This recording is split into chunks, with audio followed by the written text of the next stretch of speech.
Bon dia, bona tarda, bon vespre, bona nit. Soc en Pere, i aquestes són les notícies d'Higiene Televisió.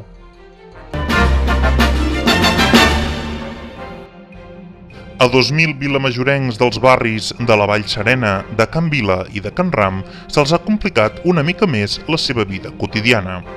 I és que el poble de Sant Antoni ha tallat la seva única sortida a la carretera a causa d'unes obres al carrer del Camp del Puig. La sortida natural dels barris de Vallserena, Can Vila i Can Ram no es fa pel terme municipal de Sant Pere de Vilamajor, sinó pel pas de la Farinera i connectant amb la carretera pel centre urbà de Sant Antoni. Els 2.000 veïns d'aquests barris s'han trobat d'avui per demà amb la sortida tancada. A causa d'això, el servei públic d'autobusos també s'ha hagut de suspendre. L'Ajuntament de Sant Pere de Vilamajor ha habilitat amb senyalitzacions excepcionals el recentment asfaltat camí de Can Tona, per tal de travessant el barri de Can Derrocada es pugui accedir al nucli de Sant Pere i des d'allà a la carretera de Sant Antoni. Per veure el que succeeix sobre el terreny, connectem amb el nostre enviat especial al camí de Can Tona. Endavant, Sant Elies. Bon dia, Sant Pere. Doncs sí, sóc a la cruïlla entre l'avinguda de Vall Serena i el camí de Can Tona, que connecta el veïnat dels Boscassos i Vall Serena amb Can Derrocada i el poble de Sant Pere. Tot i que ara sembla tranquil·la, la situació s'ha desbordat.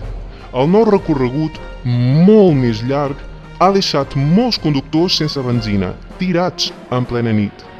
D'altres s'han perdut pels laberints de Can Derrocada. Les autoritats locals calculen que centenars de vehicles es troben perduts donant voltes pel barri. Davant de la preocupació dels familiars i crides d'auxili, molts voluntaris s'han presentat amb mantes, menjar i garrafes de gasolina per ajudar als pobres conductors. Alguns fins i tot han demanat cordes, cadenes i piolets per poder-se enfilar per les pujades de Can Derrocada. La situació és de tal manera complexa que s'ha establert com a mesura extra de seguretat que qualsevol persona que s'hagi d'aventurar en aquest laberint haurà d'anar lligada a un fil d'Ariadna per tal d'assegurar sempre el camí de retorn.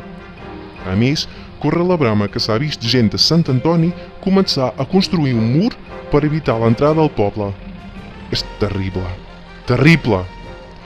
Se'ns acaba el satèl·lit. Torno a la connexió als estudis centrals. Us ha informat Sant Elies per Higiene TV des del camí de Can Tona. Per entendre millor l'origen de tot això, connectem amb Sant Antoni, enviat especial a la cruïlla de la plaça de la Vila amb el carrer tallat per obres del Camp del Puig.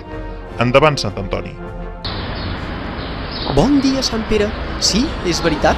Tu pots creure que no me n'havia donat que no passa cap cotxe pel carrer del Camp del Puig? És estrany, oi? Per què els veïns de Can Vila, Can Ram i Vall Serena han deixat de passar? És un misteri. Potser com que teniu un camí de Can Tona tan maco, ara tots el volen anar a veure. Creu-me, jo no en sé res. I si ho sabés ja t'hauria avisat. Un expedient X sense cap mena de dubte. Si descobrís alguna cosa, t'ho faria saber i de seguida. Us ha informat Sant Antoni i Higiene TV des de la plaça de la Vila, la meva vila. Ja ho veieu, caos i poca informació. Segons fonts generalment ben informades, ens diuen que la llegenda d'un mur que separi els dos pobles seria mentida, o com a mínim no confirmada. Continuarem investigant, però de moment això és tot per avui. Ens podeu trobar a les 24 hores a higieniarrero.cat. Us mantindrem informats.